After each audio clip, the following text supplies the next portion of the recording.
गुरुद्रोह नाम का एक शिकारी था और वो गुरुद्रोह नाम का शिकारी अपनी पत्नी और 2 बच्चों के साथ रहता था। भील जात में जन्म होने के कारण कमाई का एक ही धंधा था, जानवर का वध करना, उसके देह को बेचना, चमड़े को बेचना और उस देह व्यापार, देह को बेच करके, चमड़े को बेच करके धन एकत्रित करके अपने परिवार का पालन करना। गुरुद्रोह नाम का ये भील एक दिन रात में जानवर के शिकार के लिए गया। कई दिन से घर का धन समाप्त हो गया था। आज संकल्प लेकर गया कि आज मैं जरूर किसी न किसी जानवर को मारूंगा, उसके चमड़े को बेच करके घर वापस लौटूंगा, अन्यथा मैं घर नहीं आऊंगा। गुरुद्रोह जंगल में जाकर के वृक्ष पर बैठ गया। वो जानते हो वृक्ष किसका था? संयोगवश वृक्ष बिल्व वृक्ष था, बेल का वृक्ष। गुरुद्रोह जिस बेल के वृक्ष के ऊपर बैठा हुआ था, उसी बिल्व वृक्ष के नीचे एक पत्थर था। आकार से वो पत्थर गोल। सुबह से सांझ हो गई, कोई शिकार करने वाला शिकारी न दिखाई दिया। मन ही मन सोचने लग गया कि मेरे बच्चे कुछ नहीं खाए होंगे और मैं यहां जंगल में बैठ करके भोजन कर लूं, अच्छा नहीं लगता है। सुबह से शाम तक बेचारे ने कुछ नहीं खाया। संध्या का समय हो गया, बैठे बैठे इंतजार कर रहा है, कोई शिकारी आएगा, मैं उसे मारूंगा, बेच करके घर जाऊंगा। और इंतजार करते करते उस बेल के वृक्ष के पत्तों को तोड़ तोड़ करके नीचे टूट टूट करके उसी पत्थर पर गिर रहे हैं जो वृक्ष के नीचे है। पत्ते टूट टूट के उसी वृक्ष के नीचे गिर रहे हैं। अचानक से दिखाई दिया एक हिरणी जल पीने के लिए जलाशय के पास आई और जलाशय के पास आई हुई हिरणी को मारने के लिए हाथ पर तीर धनुष उठाया। कमर पर बोतल बंधी हुई थी, जल का पात्र, और जैसे ही वो सधने लगा तो उस जल के पात्र का कुछ जल नीचे गिरे हुए पड़े हुए पत्थर के ऊपर गिर गया। संयोग ऐसा था कि वो शिवरात्रि का दिन था। भगवान शिव के ऊपर अनायास ही बेल के पत्ते और आंशिक जल एक प्रहर की पूजा पर गिर गए। भील ने जैसे ही तीर हाथ पर लेकर चलाने के लिए किया, हिरण को मारने के लिए, हिरणी को मारने के लिए, हिरणी ने देखा भील मुझे मारेगा। हिरणी भील के सामने आई, कहने लग गई, आप मेरा वध न करो, मैं बहुत व्याधा पर हूं, बहुत चिंता पर हूं, बहुत बड़ी समस्या है मेरे ऊपर। भील ने कहा, क्या समस्या है? मेरा परिवार है, मेरे 4 बच्चे मिल नहीं रहे हैं जंगल में, आपसे निवेदन है, वो भूखे हैं, भूखे होने के कारण न जाने कहां भटक गए, बहुत चिंता है, मैं उन्हें दूध पिलाऊंगी, दूध पिला करके अब उनके पिता के पास उन्हें समर्पित कर दूंगी और मैं आपको वचन देती हूं, उसके बाद मैं खुद आपके पास आ जाऊंगी। भील को दया आ गई। क्यों? सुबह से व्रत किया था ना। व्रत करने वाले मनुष्य का धीरे धीरे क्रोध शांत होता है। अनियंत्रित भोजन करने वाले मनुष्य का क्रोध बढ़ता है।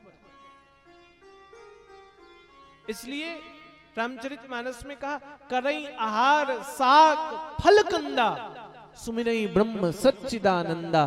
आहार शुद्धि से भगवान का भजन होता है, इसलिए आहार पर जोर दिया है हमारे शास्त्रों ने। भोजन शुद्ध हो, पवित्र हो, सात्विक हो, सादा हो। ये तो मालवा है, दाल भी बनेगी तो ऊपर से लाल, सब्जी भी हो तो ऊपर से लाल। हमें भी पहले दिन मिल गया तो सुबह तो 5 बार हम गए। खेत, मैदान। फिर हमने कहा मास्टर साहब भोजन तो सादा ही बनाओ जिसमें तीखा ना हो।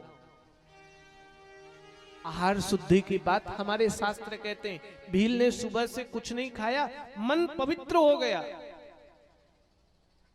हिरण के वचन को मान लिया। हिरणी ने जो वचन दिया, मैं आ जाऊंगी बच्चों को दूध पिलाकर, और हिरणी के उस वचन को मान करके बैठा रहा बेचारा।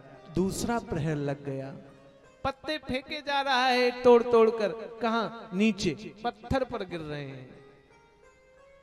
जानते हो, उसी हिरणी का पति हिरण फिर से वहां भटकते हुए आ गया। वो गुरुद्रोह नाम का भील फिर से तीर उठाया मारने के लिए। कमर में बंधा हुआ जल का पात्र थोड़ा सा फिर गिरा, और वो जल का पात्र फिर भगवान के मस्तक पर गिरा। दूसरे प्रहर की पूजा हो गई। हिरण ने फिर से याचना की, मेरे 4 पुत्र हैं, भटक गए हैं, मेरी पत्नी भी मुझे मिल नहीं रही है, मैं पत्नी और बच्चों को खोज रहा हूं, इसलिए आपसे निवेदन है मुझे जीवन दान दे दें, मैं अपनी पत्नी को उनके बच्चे समर्पित करके आपके पास वापस आ जाऊंगा, ये मैं वचन देता हूं। भील को लगा अभी इसकी पत्नी आई थी, वो भी चली गई, ये आया, ये भी बहाना मारकर चला गया, क्या पता आएगा या नहीं आएगा। खैर चलो छोड़ दो, आज मेरे भाग्य में यही है। दया आ गई, उसने हिरण को भी छोड़ दिया। दूसरा प्रहर बीत गया, तीसरा प्रहर लगा, पत्ते तो तोड़कर फेंके जा रहा है। वो हिरणी की बहन व्याकुल होकर के आ गई। भटकते भटकते अपनी बहन को, उसके पति को, चूंकि उसके 4 बच्चे उसकी बहन के पास थे, भटकते भटकते वो अपने 4 बच्चों को लेकर के, अपनी बहन के 4 बच्चों को लेकर खोज रही है। गुरुद्रोह भील ने फिर तीर उठाया। आज तो 5 शिकारी आ गए मारने के लिए। जैसे ही उठा फिर जल का पात्र खिसका, जल गिरा। तीसरे प्रहर की पूजा अनायास हो गई। वो हिरणी की बहन ने कहा, सुनो मेरी बहन, उसके इन बच्चों के पति पिता सब व्याकुल हैं, ये बच्चे भूखे हैं, तो मुझे मारेगा तो तेरा काम चल जाएगा। मैं तुझे वचन देती हूं, इन बच्चों की मां और इनके पिता से इन्हें मिला करके मैं वापस आ जाऊंगी।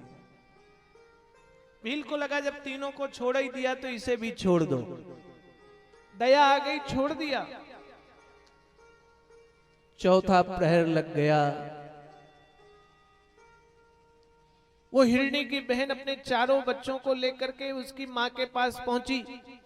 पिता से मुलाकात हुई। पिता ने कहा, देख मैंने वचन दिया है, ये संभालो, मैं जाता हूं। पत्नी ने कहा, मैंने भी वचन दिया है, आप इनको संभालो, मैं जाती हूं। हिरणी की बहन ने कहा, मैंने वचन दिया है, आप इन्हें संभालो, मैं जाती हूं। और तीनों आपस में चर्चा करने लग गए। बच्चे कहने लग गए, जब आप नहीं रहोगे तो हमारा क्या, इसलिए काम करते हैं, जी रहे हैं साथ तो मरेंगे साथ। इसलिए सातों मिलकर के भील के पास आ गए। 3 हिरण 4 बच्चे। चौथा प्रहर लगा और सातों हिरण, वो 4 बच्चे, तीनों 2 हिरणी और 1 हिरण गुरुद्रोह के पास आए और कहने लग गए, हम सारे आपको वचनबद्ध दे चुके हैं, इसलिए हम सब आपसे मरने के लिए आपके पास आए। आप हमारा वध करो, हमारे चमड़े को बेच करके आप अपने घर का भोजन प्राप्त करो, अपने बालकों की सेवा करो, अपने बालकों की रक्षा करो। गुरुद्रोह को दया आ गई। हिरनियों के ऊपर, हिरण के ऊपर, वो बेल के पत्तों को तोड़ ही रहा था, अपने कमर से निकालकर बोतल को फेंका नीचे। बोतल का सारा जल, वो जल पात्र का सारा जल भगवान महादेव के ऊपर गिरा। ऊपर से वृक्ष से कूदा। मैं कितना बड़ा पापी हूं, इनके परिवार को नष्ट करके अपने परिवार का पालन कर रहा हूं। क्षमा मांगने के लिए जैसे ही कूदा, पैर फिसला और उसका मस्तक वही पाषाण पत्थर के ऊपर गिर पड़ा। जिस पत्थर पर 3 प्रहर से पूजा हो रही थी, रक्त बहने लग गया और भगवान देवाधिदेव महादेव भील के ऊपर प्रसन्न होकर के वहीं साक्षात प्रकट हो गए। जय